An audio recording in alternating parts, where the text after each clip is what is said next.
Welcome, one and all, to the Friday, November 26th edition of the Signals from Mars live stream, brought to you by the Mars Attacks podcast, VMR IT web design and audio editing. And we are joined this week by my patrons, and we are going to be discussing none other than Scorpions. We have a bunch of people from around the world here. Hope that all you guys are doing well. We have Jeremy coming in from Manchester, or outside of Manchester in the UK, dealing with a rock and roll hurricane in his part of the world. We have Brad in the desert plains of Utah, although that's the wrong band, Judas but Priest, yeah. it's Judas Priest. But We have wait, we're right on top of Arizona. There you go.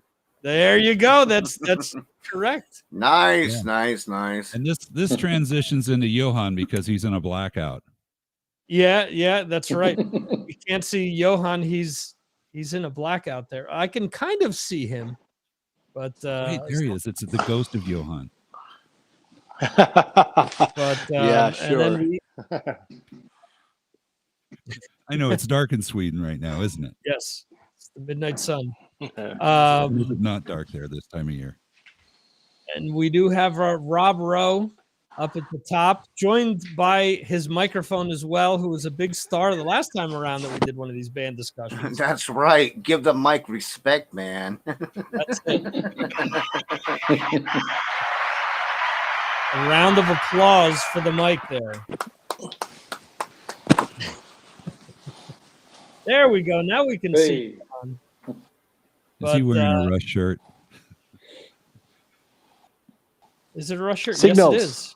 See that? Signals. There we go. So anyway, tonight's discussion will be a Scorpions discussion. As I have mentioned, we may have some people popping in and out because it is Thanksgiving. There were some people that told me it was Thanksgiving yesterday, that they would be able to hop in for a few seconds. But we'll see. We'll see what ends up happening throughout the show. In any event, if this is your first time joining us for one of these band discussions, and of course, there are people messaging me about what link you need to sign in, but all right, hold on. Hook him up. Yeah, Hey, so looks like we'll take over here for a second. Jeremy, let's see that T-shirt you're wearing there. Yeah, it's a Scorpions tour shirt. I think it was the Unbreakable tour, I think, if I remember rightly. Cool.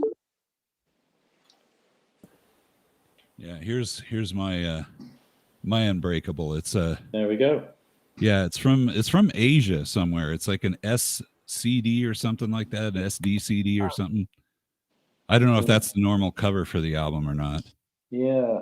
Is that pretty? I'm not sure it is. Let me grab mine while we've got a sec. Yeah, because it's got some Asian and apologies to all our Asian listeners out there or viewers, but it has some characters there that you can see. Whoops, wait a second. Here we go. That kind of look Chinese, I'm gonna guess. I don't know, but I got this somewhere, and it came with a bonus CD and a bunch of bonus tracks that are really cool. That's mine. Yeah. So it's similar. Oh, okay. Yeah, similar. I've also seen the cover in red. So, but anyway, now that I can actually focus on this, what we usually do here is I get my patrons together to discuss a band. We did a Motley Crue discussion, Iron Maiden discussion, and Judas Priest discussion. This is now Scorpions.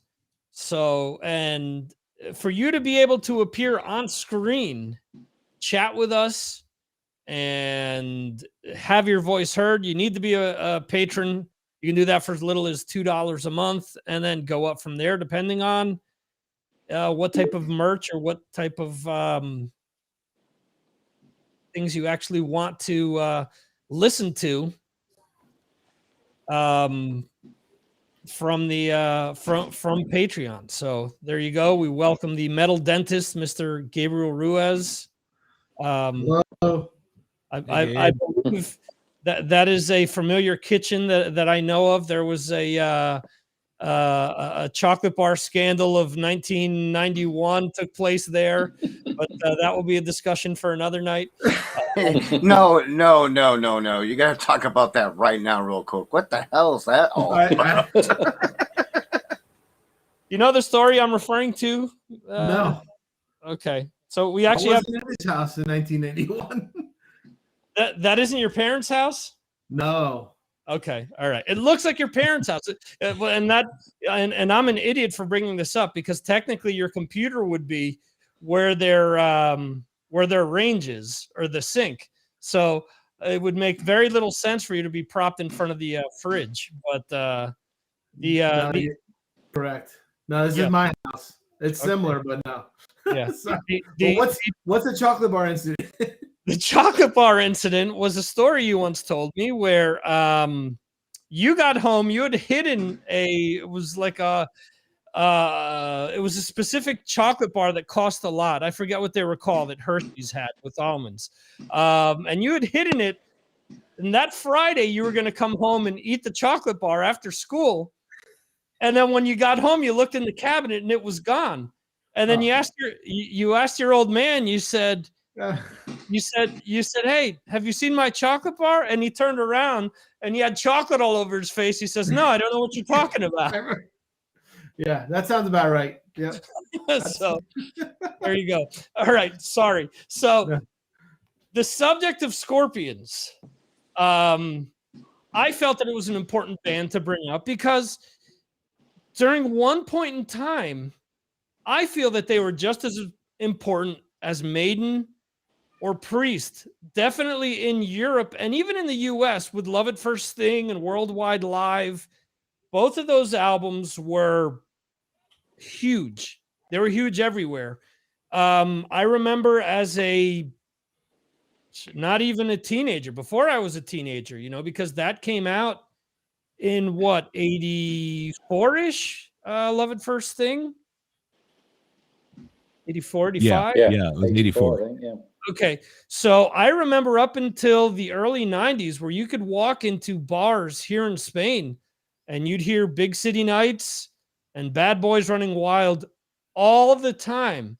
And it's interesting because those technically weren't the hits in the States because obviously the hits were Rock You Like a Hurricane and Still Loving You. Those songs got played as well. I mean, Still Loving You got usually played during the end of nights during the ballad session at the clubs to clear people out.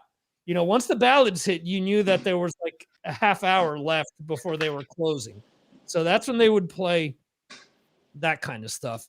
But anyway, we're going to go around here and talk to everyone a little bit about Scorpions. So similar to the other episodes that we've done, Jeremy, since you joined us first, we're going to go with you first.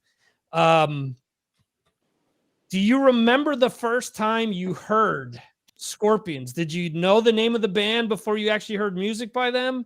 Or did the music come at the same time? So the answer to your question is yes, I do remember when I first heard them, and no, I didn't know who they were.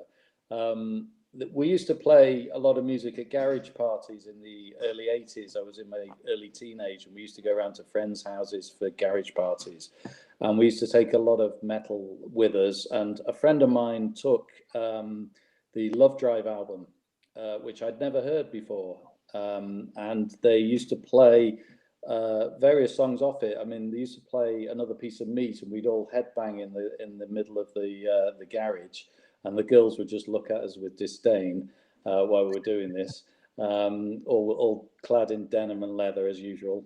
And it was one of those songs. I think there was that song and Sammy Hager's "This Planet's on Fire," which were the two main sort of headbanging songs. And I didn't know who this band was. A friend of mine brought the Love Drive album to the party. And in fact, the one that you can see above there, I bought about a year later, and that's the original one that I have. And I've also got another version with that box set behind, which is a newer version. And so that was the first time that I'd really heard the Scorpions. And I love that song, and I still love it to this day. But at the end of those parties, they used to play the softer tracks, the ballads off that album, and that was the time when you would get a dance with one of the girls at the party. So Holiday would be on, and the other track, which has completely gone out of my mind at the moment, the other Slowy off the album. And those two songs, that was the time when you'd really look forward to the end of the party, the last 10 minutes of the party, where you could get a dance with the girls. And so that was my early memory of the Scorpions, and that's how I got into the band. Were you successful usually being able to secure a dance at the end of the night? We always got a dance. Everyone got a dance with a girl, but whether you would ever get their number and see them again afterwards, that was a totally different story. So it was almost like an obligatory dance. It wasn't. Yeah. Okay. Yeah, all the girls would pair off with all the boys, even though we made fools of ourselves headbanging in the middle during the party. That's great.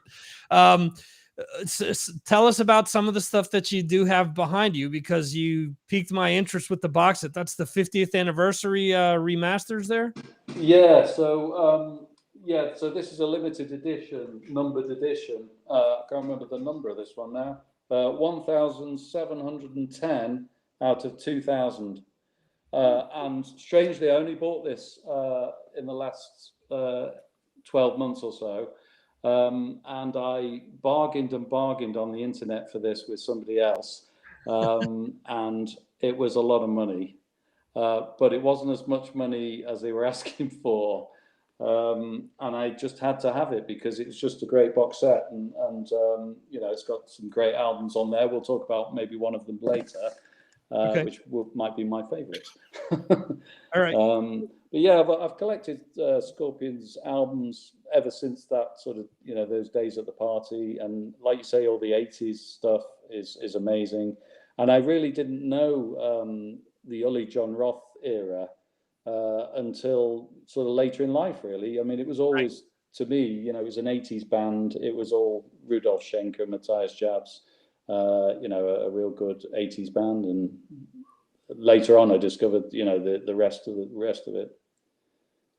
Yeah, that's interesting. When I was posting to social media before to kind of hype up tonight's episode, I added hashtag 80s metal, and I started to think, I'm like, wait a second, but they really started in the 70s, but where they really exploded was the 80s. I mean, we got to be honest that as good as the Uli John Roth stuff was, and as influential as it was, and then later Love Drive actually has Michael Schenker on some tracks, it wasn't until the pairing of Matthias and Rudolf that we got that explosion with the band from, in the States. And I remember hearing this years ago. There was a DJ out of New York called Ian O'Malley, and he talked about how Animal Magnetism was the first quote unquote big Scorpions album in the States. And it kind of fizzled initially. It didn't take off until later. And then that's when Love Drive became big and people went back, like you're saying. So, all right, let's move on over to Johan here, since he's also one of the guys who's actually, I think, well, no, we're both in the same time zone, so it's the latest for the two of us. This is past midnight for the two of us. So I want to make sure that in the event you need to step away or whatever, that we've got your commentary documented. So, do you remember the first time that you got to listen to the band?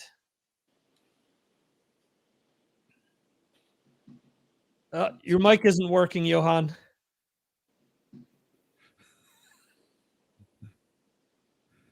Yeah, this is a running gag with Johan. No, but he was on. Yeah, but the first time we had him on here, remember, it took like half of the show before he finally got his audio working. Yeah, but he talked. Sweden is the home of electronics as well. Well, we talked about Megadeth's Peace Culture. Nothing. Man, I feel bad for you, buddy. I hear you. I hear you. Let's see.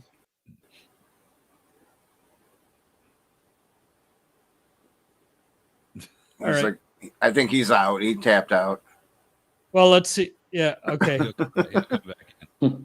Rob, let's go with you just in case if we have another microphone emergency. We want to make sure that we have. You got to feed the kids. How are the kids doing? Yeah. Rob? The kids are doing well. The microphone's doing well. But I have to go with the first time I ever heard Scorpions was obviously Blackout. Okay. My parents have that album, and I remember looking at that album and being like, what the hell is going on here? The shit across his eyes, and you're like, what's this? And then obviously you heard the song, No One Like You. So, that's how I, got to, get my first impression with Scorpions. But, obviously later, I got to dig in. But, yeah, that's basically it. But, I love the early 70s stuff, prior, after I got to get to know who Scorpions were. Sure. Okay, cool. Let's see if we have Johan back on. Can you hear me now? We can hear you loud and clear, sir. Awesome. There he is. Welcome back, buddy. Thank you very much. I had to refresh I don't know why. The first time I heard Scorpions was on the Swedish television. They showed a video for No One Like You in a program that was about, how hard rock was a bad influence to kids. So that was my obvious gateway in. Yeah, exhibit A, B, C, D, E. Yeah. So that's the first time I heard them, and the first album I heard was Blackout. I taped it off a friend, and that's the first time I heard them. And I remember I thought that Klaus, his voice was not so tough as the other heavy metal singers were, but and I also like the ballads. And as Jeremy said, the ballads at the school parties, that was the only time that I could dance with the girls. One thing I gotta say about his voice is very smooth. It's got that R&B kind of love to it. Anybody agree? Yeah, Yes. Sure. Yeah. I love his voice. I think it's one of the best voices. Probably didn't appreciate it at the time.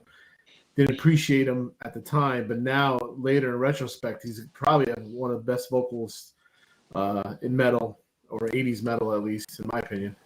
And the dude can still sing. He still has a voice. Yeah. He's like 74 years old and he can still sing. It's unbelievable. Yeah, it's unreal.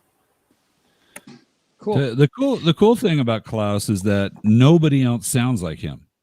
Right. I mean, nobody. Yeah. I mean, it's a unique, and how many? It's so hard to be unique in music nowadays, and plus he has such a great tone. He's so easy to listen to, and I think he's become a better singer, even though he can't obviously hit high notes that he used to.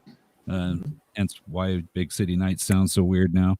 But his tone is still just fantastic. Yeah. Well, you ever realize even back in the 70s, like with the live album, when he talks to the crowd, you kind of hear a grovel going on in his throat, when he's trying to talk to the crowd. But when he sings, it's just beautiful. It's like perfect, and to me, that amazes me as a vocalist myself, that he can, have that kind of like, yeah, something like do it, get out of it, and then he's all, then he rocks out. I to me, that's phenomenal. Cool. Let's see here. Let's switch back over to Gabriel here. Do you remember the first time you got to hear Scorpions? Yes, it was on. I can't even remember. I want to say it was like 1991, 92. It was on MTV with Winds of Change, and I just that is false. Why? Because you Well, actually you always have a better memory for these things than I do. What? You had Savage Amusement shortly Yes. after it came out. Savage Amusement is from like 88. Okay, so that was a cassette, and Yes. if you remember, I went on a binge and bought a whole bunch of cassettes. Yes. And if you remember how I was, a lot of times I would buy like a CD or a cassette at the time or a record, and a lot of times I didn't play it for months after. I even do that with Iron Maiden, my favorite band. The newest thing comes out and I just buy it and I don't play it. Yeah, that's actually going to be on my list, that album. And basically, I believe I heard him first on Winds of Change on MTV, and then I was like, oh, I have a cassette, and I went and started listening to him. And yes, I forget which summer we were in Spain together. I want to say it was 91, 92. It was that summer where I listened to that album at nauseum. And that's probably one of my favorite albums, obviously, because it's the first one I owned of them. Right. But the first time I heard them, I think it was, if I remember correctly, it was Winds of Change. Okay. On MTV, and then I realized, oh, I got one of their cassettes, because I went on a local store that was in our area that was going out of business. If you remember, Vic, was James Way. Yeah. And they had all these cassettes in a bin, and all of it was for $2. Was like rock and metal and all sorts of stuff. And I went out and bought like 30 cassettes, and I didn't get to all of them, because you can't just like in the old days. You can't nowadays. You can just fast forward and or whatever, hit next song or whatever. You had to listen to the album several times. So, yeah, I'm almost positive it was Winds of Change. It was on MTV, and then I heard him then I listened to Savage Amusement that summer ad nauseum. All right. I'm not going to dispute it. I just thought, that you had gotten to listen to it earlier, but hey, I believe your story. And believe it or not, cassettes are coming back, so you might be able to, purchase a few new ones. I got them still. I still have my cassettes, and I still have. I didn't have an extensive collection like Victor did. If I needed to listen to something or hear something new, I just went to his house, or he would get me a copy of it or something. But I do have, and I have, if not most of all the cassettes and vinyls that I have. Yeah. Nice. Cool. And from one doctor to another doctor, Mr. Brad Dahl. Dr. Brad. Dr. Poison. Let's see here. What is your earliest recollection of hearing Scorpions? Okay, so I'm going to go with 75.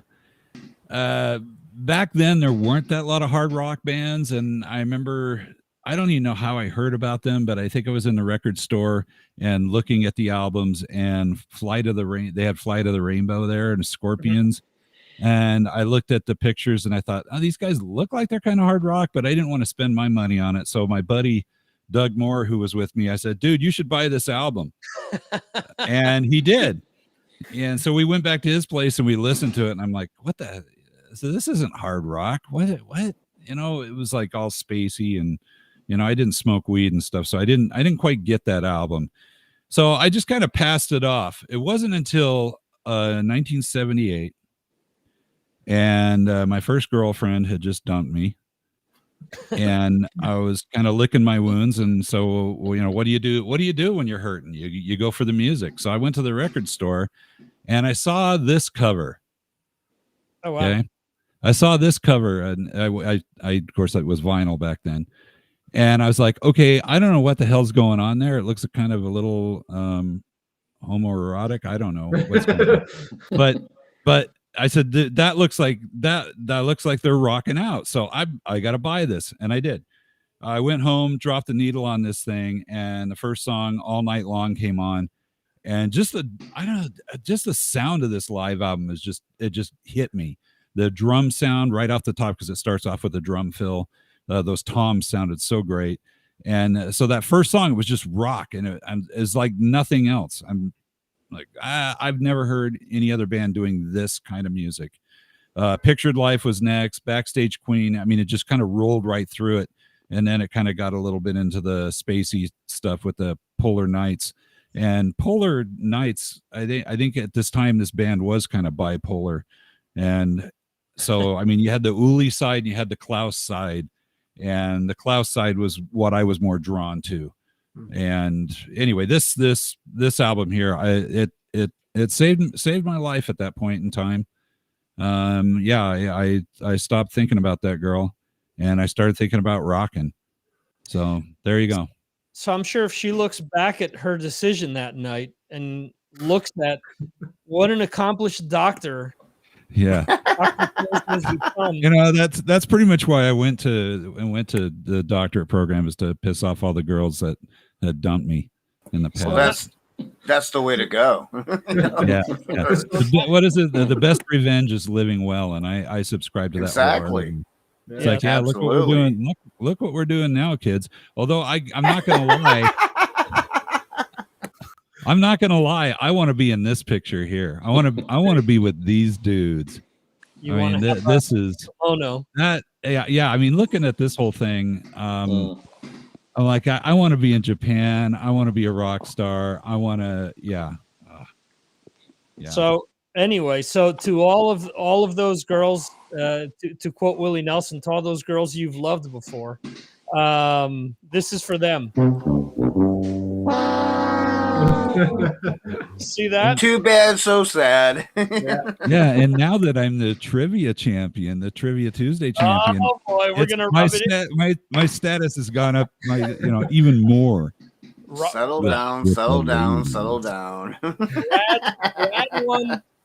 For those that don't know, Brad won Trivia Tuesday, last question. Where I thought might have been the answer. Where I thought Metal Dan was going to pull away, and these were the questions that both the two of you had actually heard previously, but you ended up pulling it out. And not only did you gain a lot of massive respect for winning, I mean, your credibility went through the roof all of a sudden. Yeah. But you also got a $5 discount. How about that? And I'm still trying to decide what I'm going to buy with that, and I'm definitely going to use it. I am disappointed there's no Mars Attacks Speedo, but wow. Well, the old merch store that I had did have options for women's thongs. That's like the closest thing there. But I don't think. Oh my god! I don't think I'll spend $5 on that. A flying V right there by the that brings a whole new meaning to flying V. Yeah. Exactly. Right. Anyway, so before we get kicked off of any of my illustrious platforms here, my introduction to the band was the same as Johan. I remember seeing the video for No One Like You on MTV when I had no idea who Scorpions was. And just hearing the song start out with that lead guitar in the beginning and hearing the chorus, and it's always been my thing.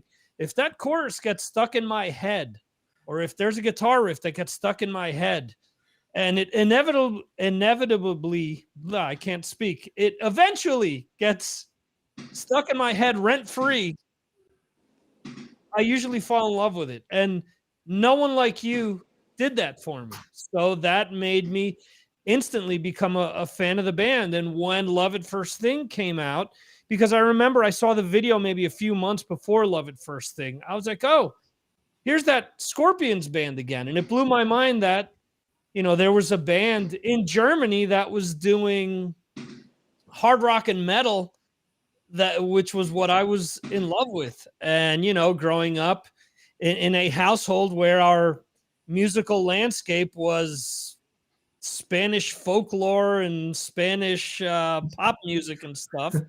Anything that remotely resembled Kiss was something that I welcomed in open arms. So heavy guitars and from another part of the world. And, you know, a few months later, my brother would come back from Spain with a handful of cassettes from Spanish hard rock and metal bands. So, you know, it started this realization in my mind that bands all around the world were playing hard rock and metal. So to me, it was that track, No One Like You, which was what kicked off my love for this band. As far as let's talk about our favorite album by the band. And as we do usually, let's talk about the favorite album and 3 songs that we would use to sell people on that album. So let's start off with Johan here. Johan, what would be your favorite Scorpions album? Why do you have to start with me? It's so hard because Right. my favorite album is I really can't say. Okay.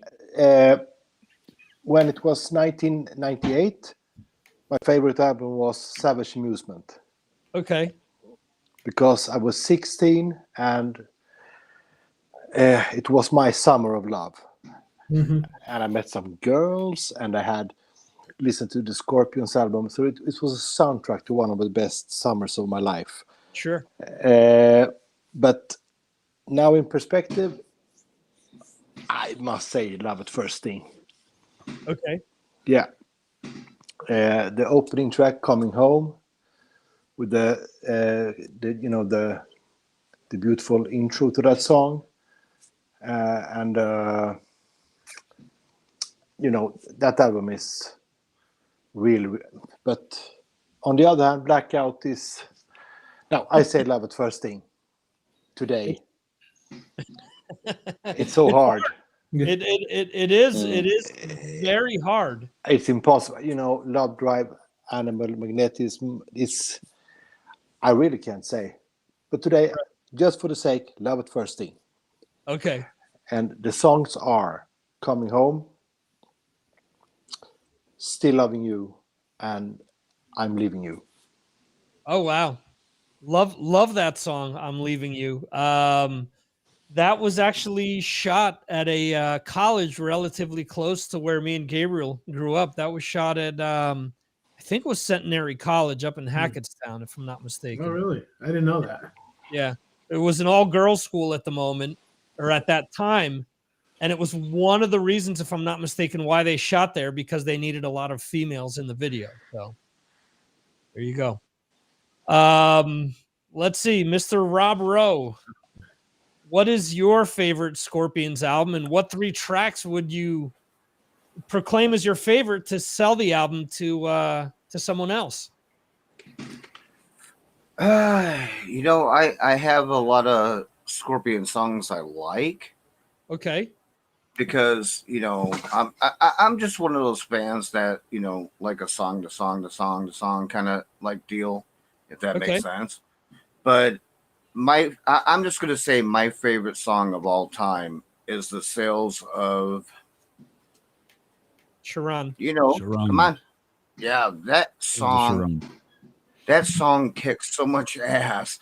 And the funny thing is, I like to write a lot of funk music myself.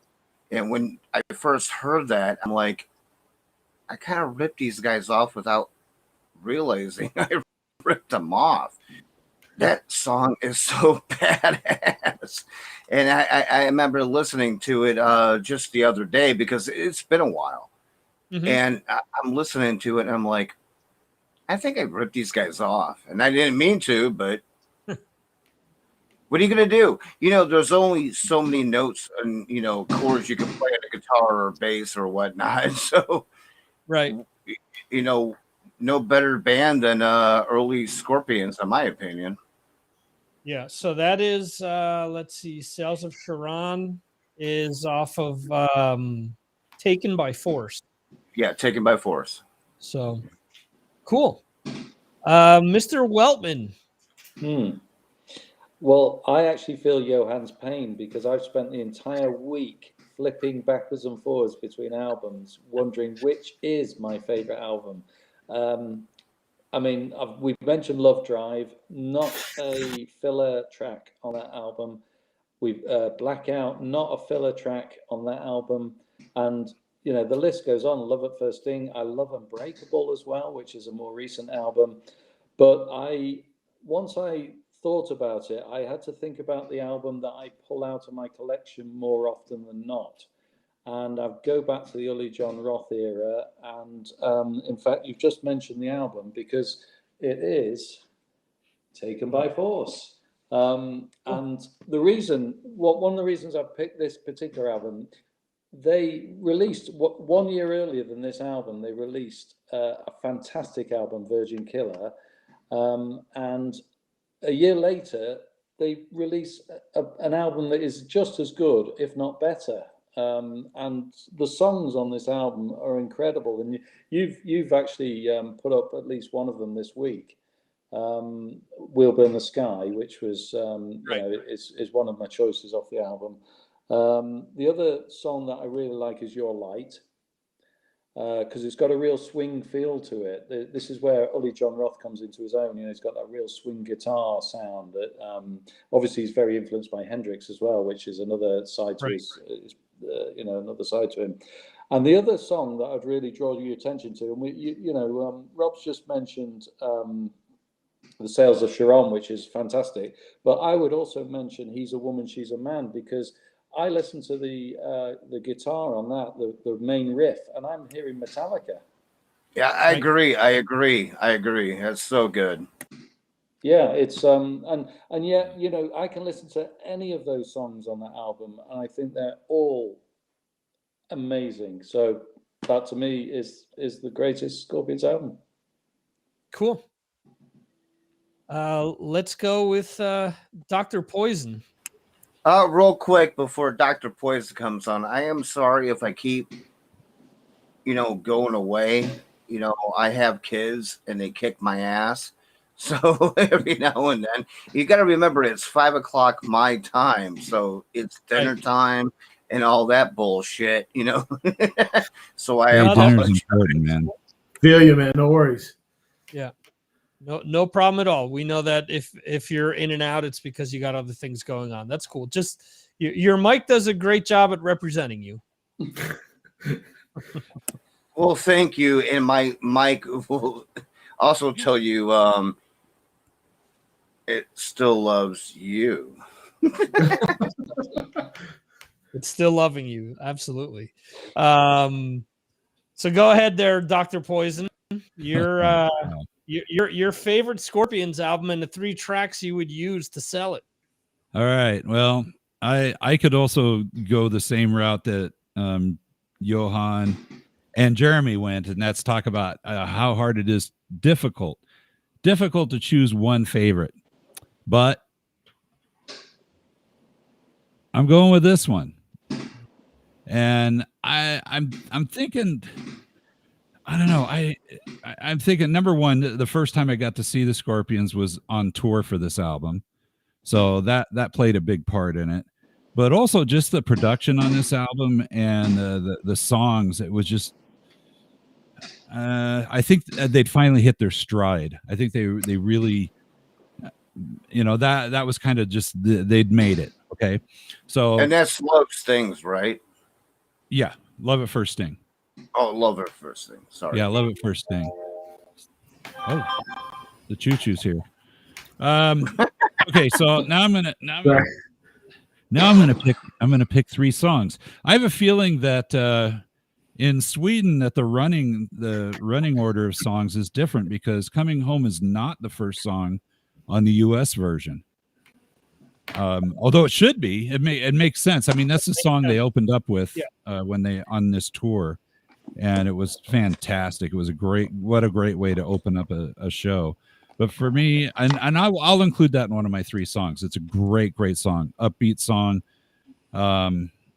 It just it just kicks ass.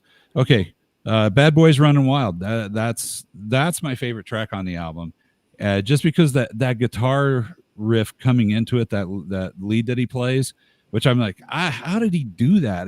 There's got to be some studio trickery there, but I've seen him do it live now. I don't know how many times, and it's just like the album, and there's no tapes running, and he just, Matthias, well done by you, because that to me is like one of the all-time classic guitar things ever recorded in rock. And then the song just takes off, and it's just got such a great, just driving beat, and the chorus is great. The whole thing. That's a plus on that song. I also really like. Let's see, the other one that Johan mentioned. I can't read. What was the other one you mentioned? Still, the one where they shot the Dr. video. Brad. The video. Yeah. I'm leaving you. Yeah, I'm leaving you. That's a great song. So there you go. Those are my 3 songs. You listen to those 3 songs, and if you're not sold on this band after listening to those 3 songs, something is wrong with you, and you need to look in the mirror and get your poop in a pile. Well, my question is, you were talking about that first song, with his guitar solos. Do you think that's classical, guitar training or some techniques? That's a really good question, because the funny thing is, when Matthias was first kind of looked at to join the band, I heard a lot of people saying he just wasn't ready. He wasn't good enough. I know Michael, when he was brought back into the band, he pretty much said Matthias was not a very good guitar player. He really got no respect from anybody. But I'll put him up against any lead guitarist right now as far as performing live and nailing it tone-wise, playing every note perfectly. He plays his leads just like the album, which when they're that good, I love that. I mean, his leads are that good. They need to be just like they're played on the album. And no, I totally agree. He looks badass, even though he ain't got no hair. Like Rob, he looks badass. And I think Matthias, he's one of my all-time favorite lead guitar players. So there you go. Yeah, I'd heard a lot of those same things have always been discussed about Matthias not being ready, and I don't know if that has a lot to do with maybe Michael being jealous that he wanted back in on the gig or not. But I think that all these years later, they've made things work, obviously, because that album is enormous. So and then it got kind of weird when they did this album, okay? Because they brought in John 5 to write and also play on a couple of these songs. And I know I heard Matthias say some things like, that's great, but I'm the lead guitar player. Why am I not playing on this song? And I kind of get that. I actually like that album a lot. I do too. Yeah. There's a lot of really, really good stuff on that. I think after that album, I think the quality dropped a lot, because it's Sting in the Tail, which was them rehashing, we found all these demos from Love at First Sting, and we're gonna work on them. And it's like, okay, Van Halen did that with a different kind of truth, but it was different. Scorpions, it was kind of like they were going through the motions, and then Come Black and Return to Forever, they were all, I don't know, I just don't get it. They were trying to placate to an audience that isn't, the soccer moms aren't looking for another Scorpions ballad. I'm sorry. People that are still hanging in with them are diehard fans. And that's why I think this new track that they've released, Peacemaker, is really cool. It sounds like they're on the right track with this upcoming album. So, and it'll be curious to see how much input Mickey D has on this, because obviously coming from Motorhead, obviously Scorpions, he's going to make some money, but I'm sure he's also going to want it to live up to his legacy as well. So, absolutely, I agree. Yeah. So, from one doctor to another. I know you were laughing, Vic, because you saw my parents coming. They have no idea about technology. They have no idea what I'm doing right now, so they just walk by like nothing's happening. Oh, what? Yeah. so sorry about that. So my favorite album, I'm gonna be a little more commercial with it. It is hard to choose because a lot of their stuff they put stuff from they have some of the original stuff, and then they do these compilations, and then they redo some of the songs again, and it's hard to just pinpoint it. But Savage Amusement, I listen. It is an awesome album. I enjoy the album very much. But if I'm gonna have to choose my favorite album it's hard to choose. But for my best songs, it's gonna be Crazy World, and it's basically Winds of Change is on that, and another song. I made some notes here. Tease Me, Please Me, and basically one of my favorite songs is Send Me an Angel. I really, really like that song a lot. And so that's what I would plug and say those are the three songs exactly for that album. Again, I know I did this a few shows ago where I switched it up on everybody, and then I basically threw a curveball, and I'm going to do it again right now. While I love Crazy World, one of my if not most favorite song from Scorpions is Still Loving You. The riffs and the guitar on that to me is fantastic. And I remember my first time I heard that was actually with you, Victor. We were in a festival in Spain, and we heard a cover band do it. Mm-hmm. You probably don't remember, but we were at a festival, and I forget where we were exactly, somewhere. And this cover band did it, and I didn't know they were the Scorpions at the time. And you're the one that told me, "Oh, this is the Scorpions." And oh my god! And then ever since then, I went back and I got the album. I listened to the song. I love that song. It's like a wonderful song. But as far as my favorite album, it's gonna have to be Crazy World.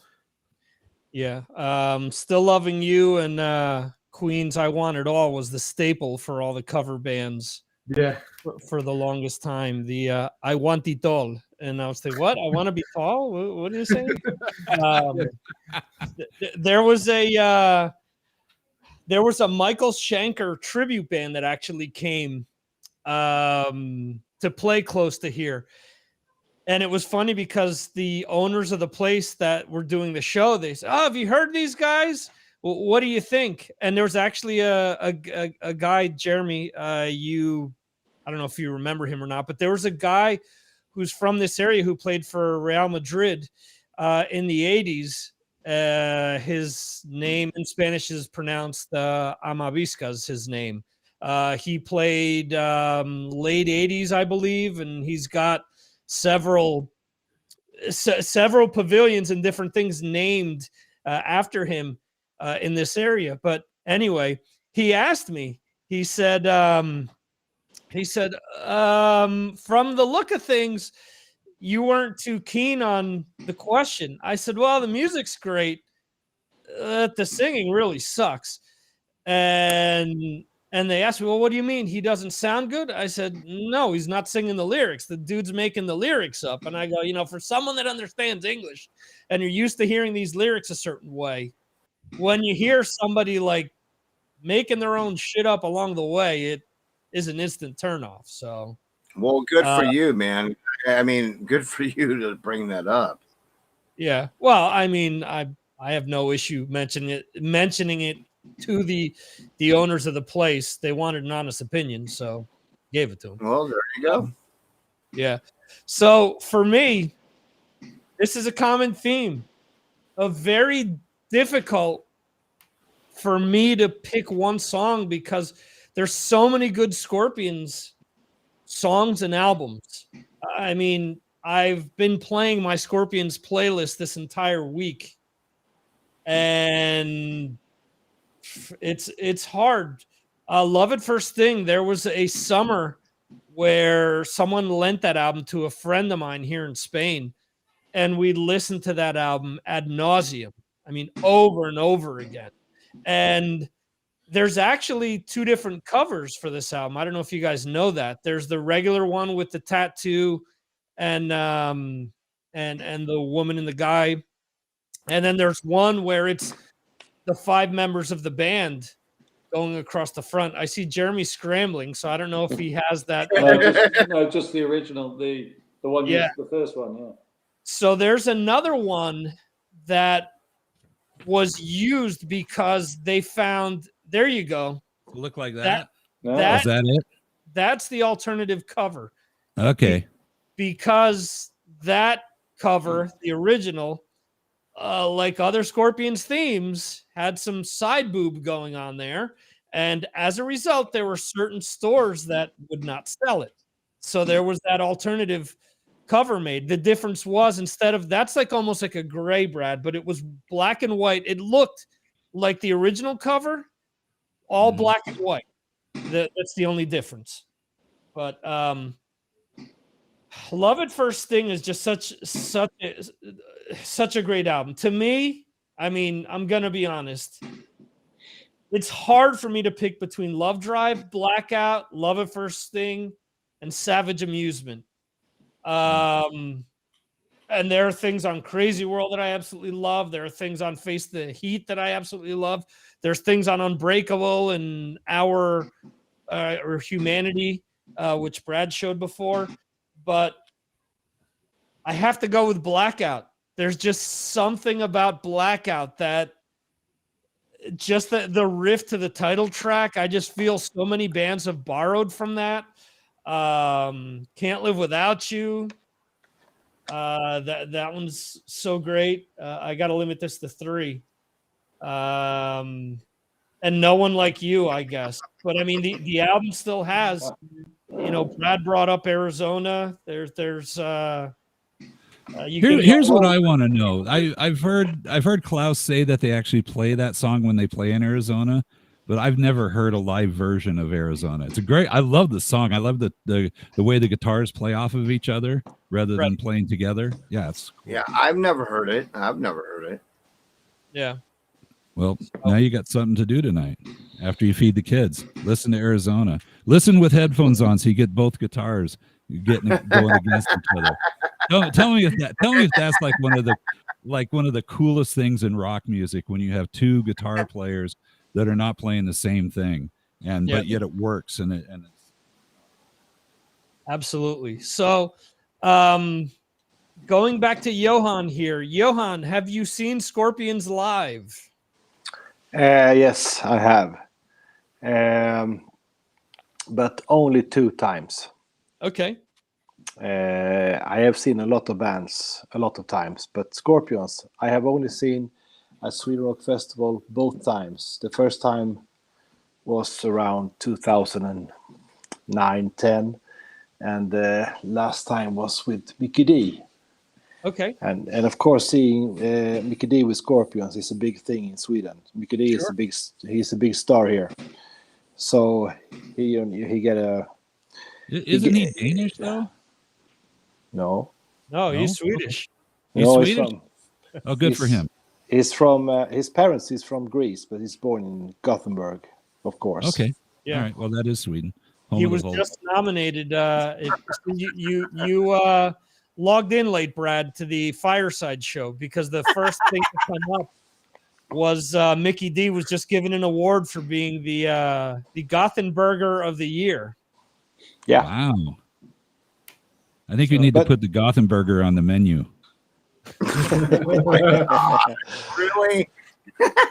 But Scorpions on the Love at First Sting tour, they played in Sweden, not just only in Stockholm, Gothenburg, and Malmö. They also played in a small city called Karlskoga. And Scorpions is, they're big here, really big. And that they played in Karlskoga is, until this day, very strange. But it was full, 6,000 people. Sure. So I don't know what to say more about that, but only 2 times. So, and to be honest, I didn't think Scorpions were that great live nowadays. What? Really? They were good, but with Mickey D, it was better. But Klaus was old, and Rudolph, by the way, does he ever get old? He looks like, I mean, he looks like he's 45 still. Yeah, he's drinking tiger blood or something. I don't know. Tiger. Did you say tiger blood? Yes, I said tiger blood. He's like Charlie. No. Yeah, but I know I didn't see Scorpions when Scorpions were at their best. So yeah, I like to hear someone who have. Okay. Let's see. Jeremy. Yeah. I'm assuming you've seen Scorpions at some festival. Yeah, I've seen them at festivals, but I've seen them 6 times in total. The first time was in 2005 at Manchester Apollo. They were joint headliners with Judas Priest, so that was a really great gig. Really enjoyed that one. And a couple of years later, 2007, they were supported by Uli John Roth, in fact, who played a lot of his, his proggy stuff that he normally does. And then he came on and did three songs with them, which were from the early albums, Sales of Sharon, that sort of stuff. And that was excellent. Really enjoyed that. And then in 2010, I saw them in Manchester again with Michael Schenker supporting. But this was the time when Schenker was on the alcohol. He couldn't play a note. A note. Turned him down. You couldn't hear what he was playing. Can you still hear me? I'm losing it on the video. Can you still hear me? Yeah, you're back. Yep. Okay. So Michael Schenker was supporting with the Michael Schenker group, which was a load of people I'd never seen before playing with him. I mean, he was really down on everything at that time. And then halfway through the Scorpions set, Michael appeared through the backdrop. He was obviously completely pissed. And he sort of winked at Rudolph, and Rudolph was sort of ushering him away. And it was a nightmare time for Michael, but the Scorpions were brilliant. So that was that experience. And then in 2015, I saw them at the Rambling Man Fair in Maidstone, which was an outdoor gig. They were superb that day. My wife came to that one as well. And in 2018, I saw them at the Stone Free Festival at the O2 Arena in London. Megadeth was supporting them. Absolutely brilliant indoor show. Just superb. I mean, Rudolph was amazing. I mean, what a rhythm guitarist. Smoke coming out of his guitar, coast to coast at the front. Just incredible night. Really enjoyed that. And then the final time I see them was in 2019 at the Bloodstock Festival, which was really strange because Bloodstock is a sort of a black metal, death metal festival, very, very heavy metal festival. And you've got, a classic rock band headlining.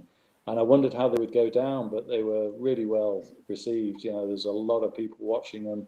And I also saw Malcolm Doan there, who's standing, just a yard away from me. As we know, he died this year. And it was great. There's just a couple of people who didn't like listening to them, but fantastic. Yeah, I think that also is a testament to what was mentioned before, that they influenced so many people that they could go over, with almost any type of a crowd because they've influenced Metallica and they've influenced Megadeth and bands that are much heavier than them. But I think that they still, I think that they're respected enough within different parts of the metal community that it makes it work. So they did, just to finish off, they didn't shy away from actually playing a ballad either at that. A lot of the bands who play at that festival would never play a ballad, but they still play them. Sure. Yeah. Rob, have you seen Scorpions live? 97. Okay. And what was believe that like? I believe Bruce Dickinson was opening up. Okay. So yeah, what I remember was a fun show.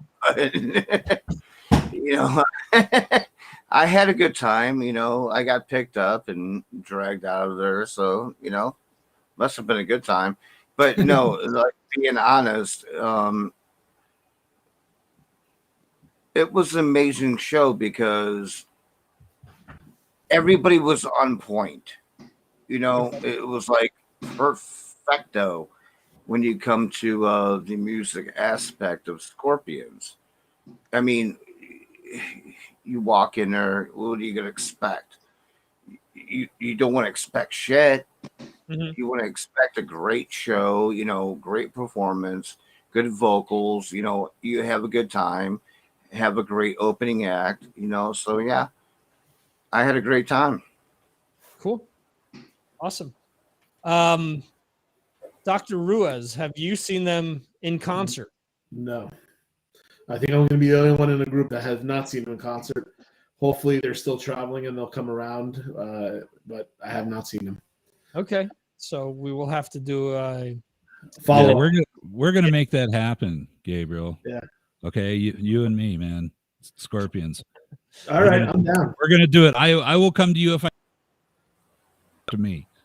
We'll make it happen. How about we just get a tour bus and we'll do the Scorpions tour? Ooh. You know? Yeah, pick Rob up on the way. I like this plan.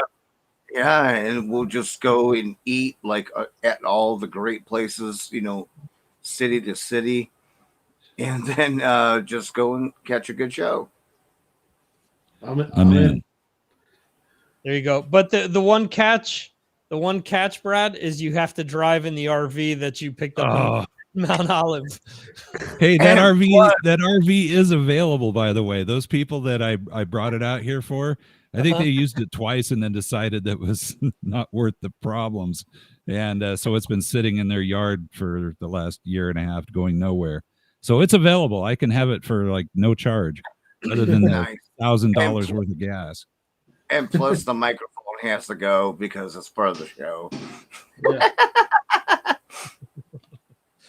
Brad, so you promised me that you don't have I saw them in a broom closet in Agora Hill story. So let's see. You've obviously seen them live. Yeah. Here's the problem. They never came to the U.S. until the Love Drive era.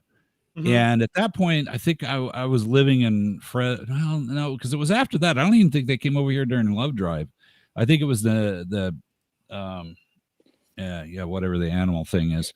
Magnetism, it was the first. Animal magnetism. I think that's when they first came over, and they were warming up for, I believe they were warming up for Ted Nugent or something in LA. I was living in Fresno at the time, and it just wasn't quite enough to get me to drive down there and try to get tickets. And so it was tough. And then of course I went away into, other things for the next 2 years. I was off the music scene. When I came back, that was 1984, and that's when I saw them here. So that's the very first time I saw them, they were fantastic. They were really killing it. And I think for them, they'd finally hit the big time, headlining places, selling out places. They had the big stage. They played very well. Although I'm going to say that my favorite time that I saw them was on the Unbreakable tour. Okay. And here's why, because at that point, I mean, not only was the album really good, and they played quite a few songs off that album, which I liked that aspect of it, but they were really a fine tuned. I mean, the whole band was in sync and all together. And James Kotak, it was before he went off the rails, and he was fantastic. I've never seen him drum better before or since. And his backup vocals really made the show because he was able to sing all this high stuff. There was no pumping in the vocals. And that was one thing they've always been missing, is somebody who could sing harmony. So that show was just so perfect. The sound was great in the arena where it was at, and they were just fantastic. But I've never seen them do a bad show, but I've never seen them in Sweden. So I gotta say, I was watching somebody had put up a video of them doing their Vegas residency on YouTube, and I started watching that the other night, and they really looked like they were kind of phoning it in. And so I don't know, that's about the most off I've ever seen them. There was very little energy going on. So everybody has a bad night. Day at the blackjack table. They were blacked out at the blackjack table. Yeah, there you go. Yeah, I don't know. I mean, the whole residency thing. I mean, it sounds kind of cool on paper, but maybe it's just like I gotta get up and go do a show kind of a thing, rather than you're in your whole rock and roll on the road kind of thing, and you go sound check, and you kind of got your thing where you're getting up for the show and all that. I don't know. Yeah, you're right. It's kind of like the prima donna fest.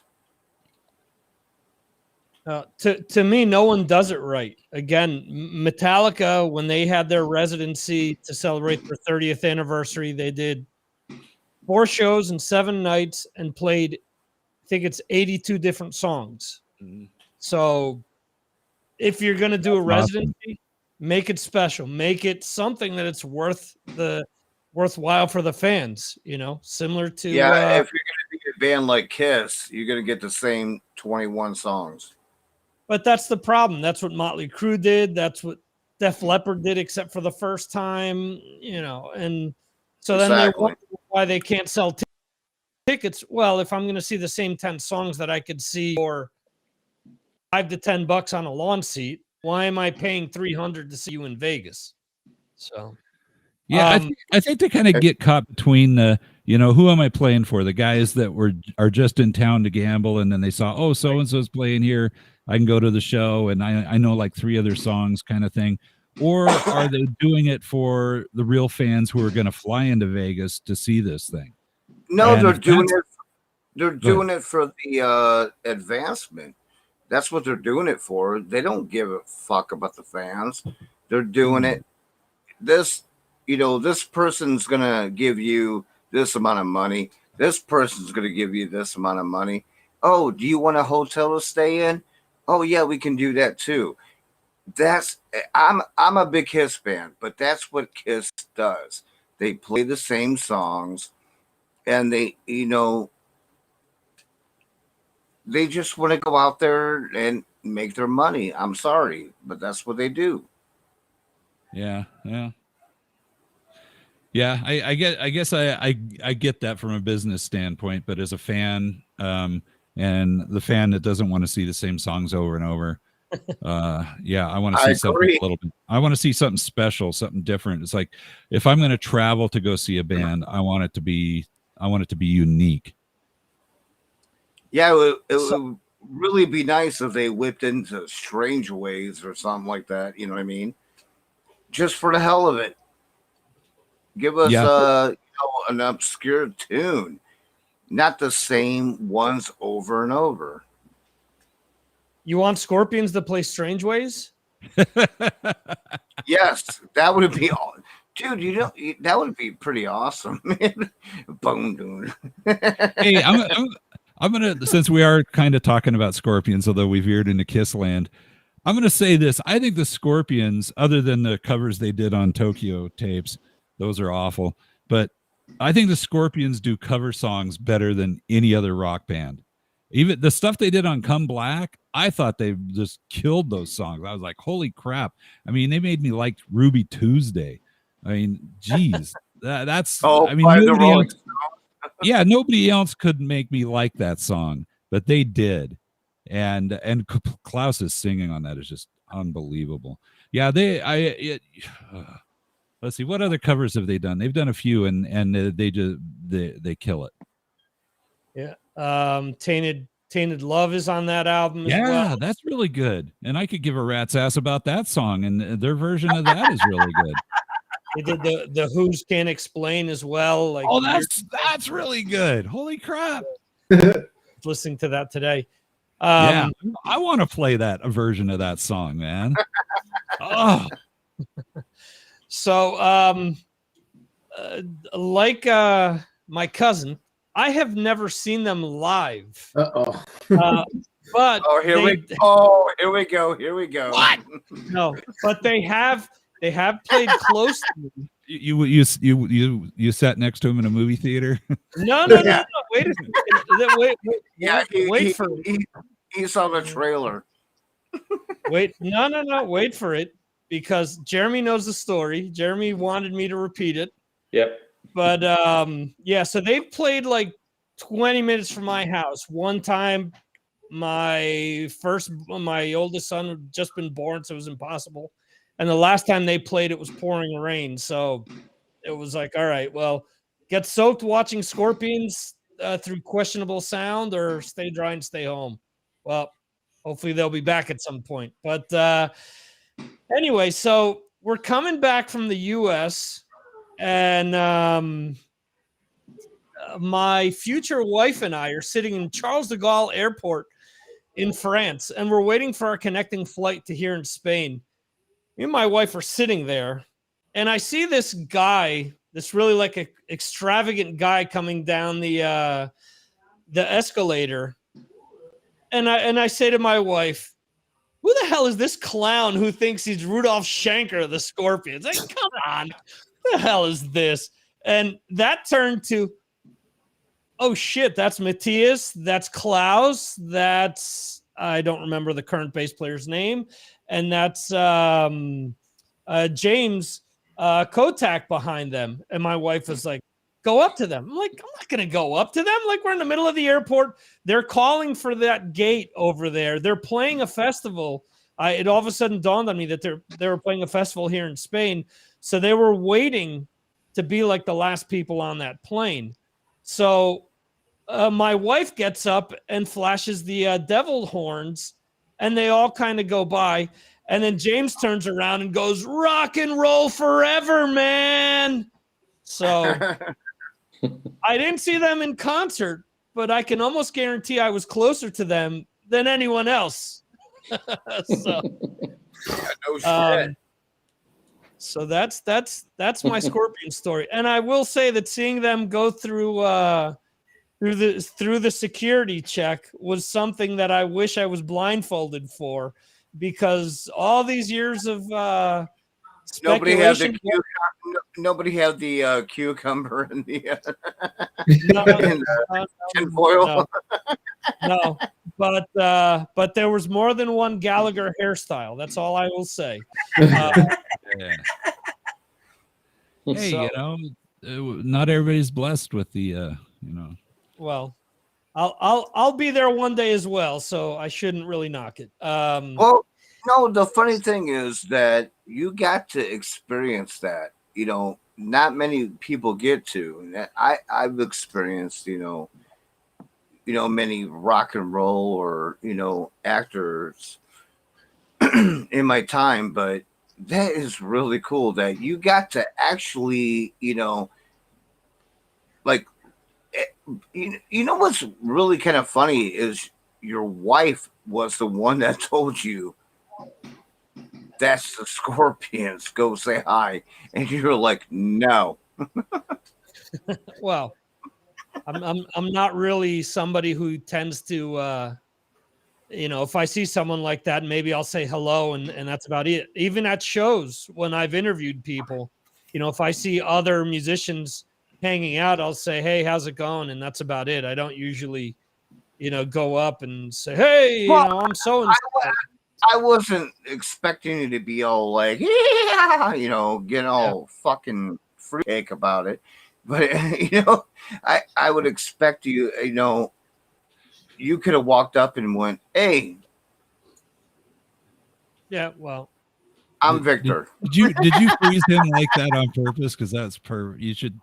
We need to have Rob frozen like that on the screen at all times. He's not frozen. He's moving. It's just that he's still. It looks like he's still, but he was moving. So, real quickly, I want to throw one last question out to each and every one of you before we wrap this up. And this question pertains to the importance of Scorpions. Where do you guys think they lie in the importance of hard rock and metal? Are they important to the evolution of the music style? Because obviously, like I said, they were close to the top of the mountain at one point in time. They still have people, hundreds to thousands of people that go see their shows.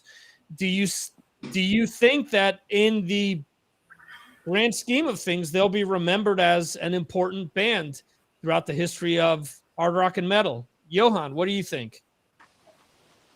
Yes, I think they are equally important as Maiden, Metallica, all the big ones, AC/DC. Scorpions is up there. Absolutely. 100%. Okay. Yeah, for sure. That's my opinion. And I will, my absolute opinion. They are one of the big ones. Okay, perfect. Jeremy?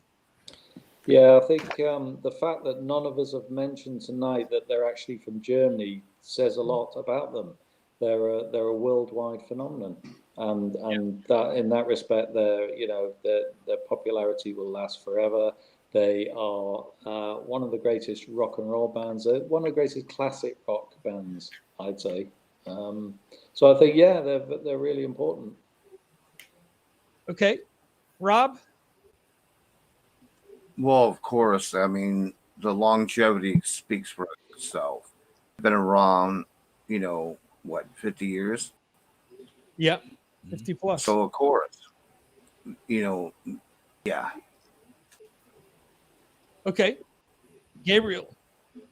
Of course. I see them as a foundational band. They were basically one of the bands in the forefront that started this whole thing. I mean, you had other bands, like Sabbath and people say, oh, Sabbath and even Earth, and they were the foundational band for a lot of the rock and heavy metal of today. But they also represented their version of it, and I feel like, especially early on, they played their version of it, and they were big. I even made mention to this in past Patreon shows, how when I was growing up, they were heavy. They were in my mind, they were a heavy band, and eventually now they're considered like, let's say classic rock or rock, but foundationally, this is why they can play some of the festivals like Jeremy was mentioning, and and people accept them, and they could probably play other, in my opinion, other genres of music. And what's going to happen is you're going to have other genre of music, but I'm talking about other genres of, let's say, festivals and things of that nature. And you'll see, like moms and people go, oh, I remember that song, and this and that, and it's going to just come out of their DNA, and they're going to be like, that's a Scorpion song. Very similar if you listen to Trans-Siberian Orchestra. When I went to go see them, you don't realize that you got a little 85-year-old grandma sitting next to you enjoying these songs, thinking, not realize she's listening basically metal, and it's like, that's how I vision, I see the Scorpions. The Scorpions are a foundational band that basically touched, if not all, many other bands that we listen to today, and have some level of let's say influence on all of them. And if I would find a band out there that would say no, I would be hard pressed to find one. Cool, Brad. You guys have nailed this like 100%. And they have, I put them on the A list. If you're gonna like put A-level bands, they're there. Maybe not as pulling in as many fans as some of these other bands nowadays. But the fact that they worked their asses off for so long, put out so much music. I mean, yeah, they had some weird kind of twists and turns, but they've crossed genres. Every album kind of is here and there, and they bring in different types of music. It's all Scorpions though, and it's hard to find a human being on this planet who wouldn't recognize "Rock You Like a Hurricane." I mean, they've kind of almost. I mean, they're not quite AC/DC as far as name recognition, but music-wise, people would know the music if they heard it. They'd be like, "Oh yeah, I know that song." Hurricane is played almost at every, like baseball game or football game anymore. Yeah, kind of like AC/DC. Yeah, it's yeah, and they did it. The big difference is they did it doing some different things, even though they've been accused by many people as playing the same song over and over and over, but they really don't. I mean, yeah, they cross over into so many different things, and they do it very, very well. And they're a unique band. Nobody else sounds like them. I agree. Yeah, I agree. I have to agree with that. That, you know, if you really think about, you guys are saying A-list bands. If you think about Scorpions, if you think about AC/DC, Kiss, Iron Maiden, Judas Priest, Black Sabbath, you talk about these bands and they all have a unique identity. I mean, set aside the imagery, the music sounds different. Each one of their voices sound different, so that you know who they are. I think that, yes, if you look at their heyday, they're all of the important albums that we've talked about. They've all influenced other bands, different eras. And I think for that, they have to be in the discussion with a lot of these other bands. And like I said, in the 80s, think about it. They were playing arenas when Maiden wasn't doing that yet. Yeah, true. Maiden was playing like Radio City in New York, and Scorpions was already playing, you know, Madison Square Garden. So there's something to be said about that. So I think that they've done a lot to help push this genre along, and crossed over into, you know, pop territories with some of their stuff. And for that, I mean, I think, you know, they're a extremely important band for all of this. So on that note, I do want to thank all of you guys for joining me tonight, for being part of this discussion. I want to thank anyone who's watched this live. There have been a few people in and out. And thank anyone who's listening to this or watching it afterwards. And yeah, if you want to be part of the next 3 weeks worth of shows, they're going to be all patron shows. Next week, we're going to be doing a show focusing on 1981, then the state of hard rock and metal. And then right before cutting things off for this year, we're going to talk about our favorite releases of the year. So if you guys want to come back, you're more than welcome to do so. And anyone else that wants to subscribe and be part of the upcoming shows, you're more than welcome to be involved as well. So I just want to say good night to all our friends. Good night. It's good to see you guys. You know, I'll see you in the chat. awesome, guys. Thanks again. And thanks everyone who is watching this or listening to the replay. Once again, I'm repeating myself, but that is it. This kind of puts the end to our Scorpions discussion. We will see you next time right here on the Signals from Mars live stream. See you, folks.